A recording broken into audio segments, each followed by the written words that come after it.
Nelson, first things first, the injuries, how's it looking? Well, with Shane now adding up to our list, not looking great. We expect him to be at least 6 weeks out, but luckily we have to see, always finding the positives. Was nothing serious, nothing needing surgery. So on that sense, it's also positive, although he's going to be 6 weeks out. What was the diagnosis in the end? Well, it was I think, obviously I'm not entitled to speak about that, but was something related to his knee, was a little bit overstretched, and those structures around the knee were overloaded. So I think likely nothing broke, or so we expect him to be 6 weeks out, and at least he doesn't need a surgery. Yeah, small positives, and yes, it's come at a really bad time as well, especially with the 2 suspensions you've got to cope with. Yeah, never a good time when you see injuries, and especially like happened, something that you cannot control, you cannot predict, and obviously the 2 sending offs will not help. But again, like I said straight after the game, I feel like I've got options. A group of players willing to help, willing to play in other or different positions, and we will find a solution.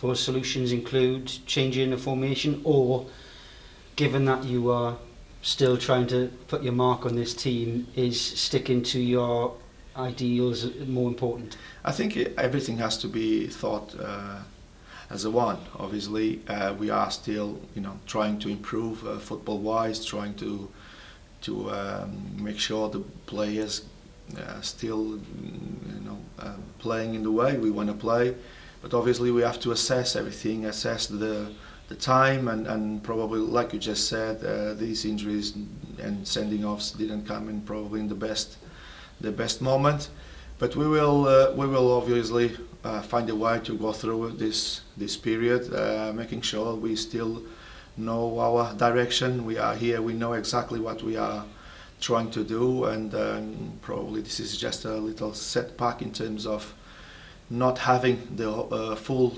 squad to play, but obviously we're going to find the right solution. The dust has settled from that Port Vale game. Yeah. Looking back on it, how disappointed are you? And I know that the sendings off in particular were criticised. Former defender Jason Perry said they were silly at the very least. Yes, that game, like I said, a bad day in the office, that was clear. Game didn't start very well for us. 2 minutes into the game, Shane had to come off. Straight after that, the opposition scored. I think you can split the game in 3 parts actually. First half, even going to the half-time 2-1 down, I didn't feel they were much better. I thought the game was quite 50-50, and I felt we could actually get something out of that game. But obviously after the 3rd goal, beginning of second half, and the way it was, I think it killed us a little bit.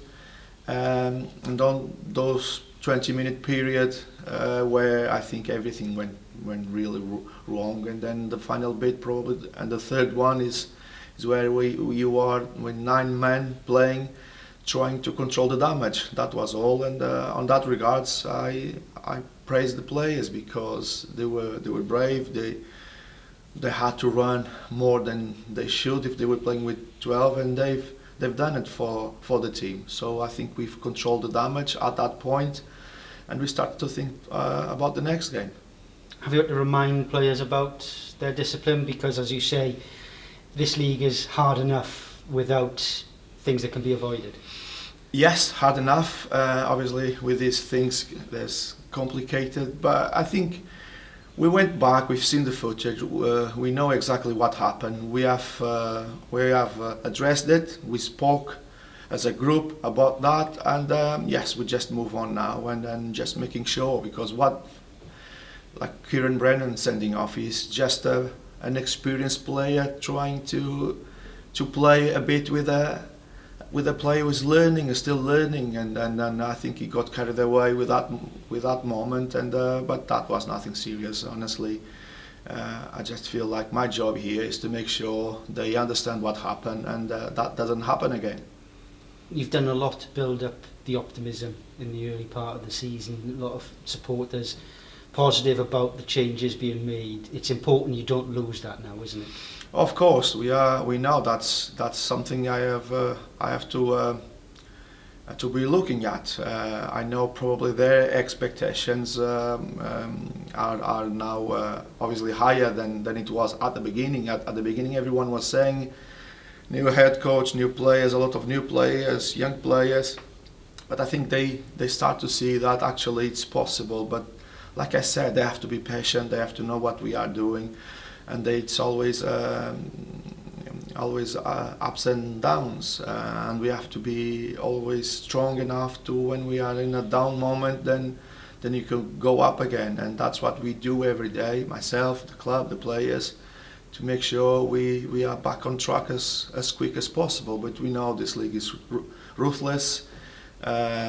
We know that sometimes you haven't got that time, but I am quite positive and confident, and like I said, the fans have been great with us, and I think they are engaged with the idea, and they know also, which they've proved, even with 9 men down towards the end, losing the game, that the way we were, they still pushing us, and they felt that the players on the pitch needed them, and they were there for them. It's a relatively short trip to Swindon, so I'm sure the away end will be bouncing against the Swindon side, who've really struggled so far this year. Yes, we know it's a local derby. We know it's an important game for like them all, but these games probably they are a little bit different. Yes, and we know the quality of Swindon. We know their expectations, but we know they are a big club, and the game will be difficult. So. I expect a tough game, but I also expect our team to be in their best, because we know when we are not in our best, then it's even harder. But I'm quite positive about this game. Thanks, Nelson. Thank you. They're 3-match ban and 1-match ban. Is that right? Yes. Yeah, that's it. Because Kieran, it's something that. You watch it, you think that shouldn't be a sending off, but it is in the modern game, isn't it? That's the difference. I don't know exactly what would be, but from what I saw, he was just, an experienced player grabbing his leg, and he's trying to get rid of that grabbing, and then probably he was not clever enough to deal with that. Yeah. In terms of the right back, is Joe Thomas? Yes. Joe Thomas is still dealing with ankle problem. He's not fit for this game. He's still in the medical department. Oh, okay. And James Clark, will that be the end of the month? Yes, I expect him. To be another 2 weeks. Again, was another important player that we lost due to injury, but he's been doing his job very well. So it's not because he's not only on the pitch, he stopped being important for us. He's been great so far. With young Nel, and he is young now, yes. Sanka. We saw Mark O'Brien sort of on the pitch afterwards saying, "Come on, yeah." Is that the important thing with him, to remember how young he is? And yes, I know. That's. I think everyone has to give them that confidence, and obviously Nelson is a quality player. Has a lot to learn. But the way he works every day, the way he conducts himself in the training ground is someone who will definitely be a good player. He's already, and he just need to improve in some areas of his development. But we are confident he'll be an important player for us for sure. He's still so young, and I know the fans know that. And I am sure next time the fans come, they will push him, and they will send him positive energy. He'll overcome anything. Because it was almost a reminder of how hard the step up is. Because the first thing he does, they were very clever, weren't they? Port Vale, they get right in his area and Well, yes, and that's a huge step. And sometimes people think it's easier, but it's not the same. You are up against players that some of them in this league played in the Premier League already. A lot of experience, so they know exactly what the game needs, and then they know to exploit different areas. But it's up to us to make sure our team, every player, we know I've got especially these young players, they learn, they improve, and down the road they will take the benefits of everything.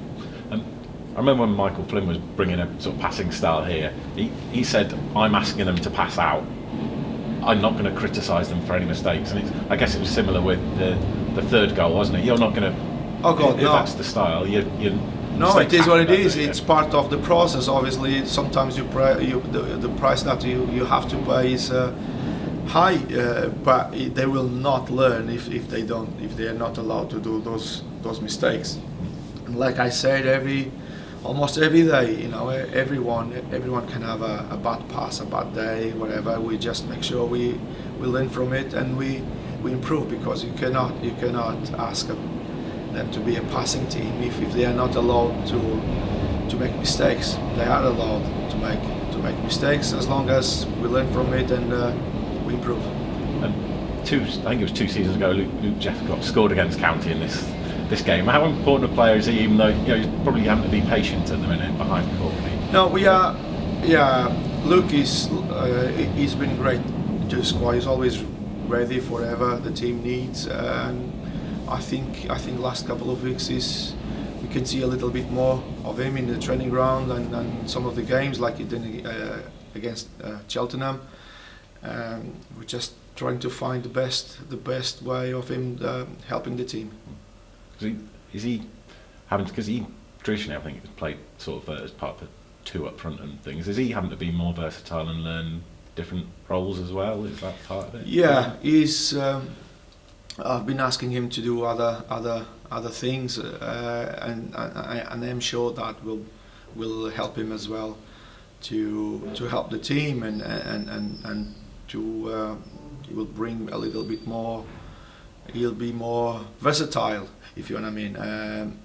And the number 10 role is something that I think he can help the team, and he can also play as a false 9 probably, and they've shown that he can do that. So yes, he's an important player for us.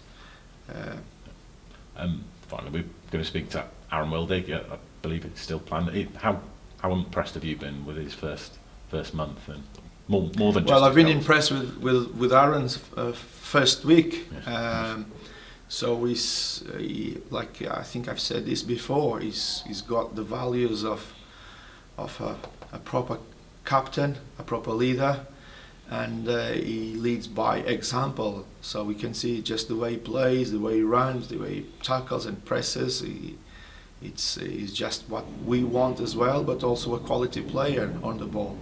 So he's that player that represents the style and the character and everything we want in this club. That's great that the likes of Cameron and Kai, people to just look at someone who's been a professional for 15 years probably, or something. Well, actually, I think you had a microphone in the dressing room, because what you're just saying is that what I said straight after the game.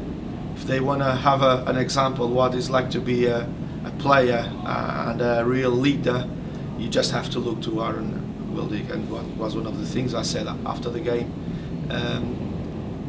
against Port Vale, and I'm sure you've heard it. You were there. I've not bugged you, honestly. Yeah. Brilliant. Okay.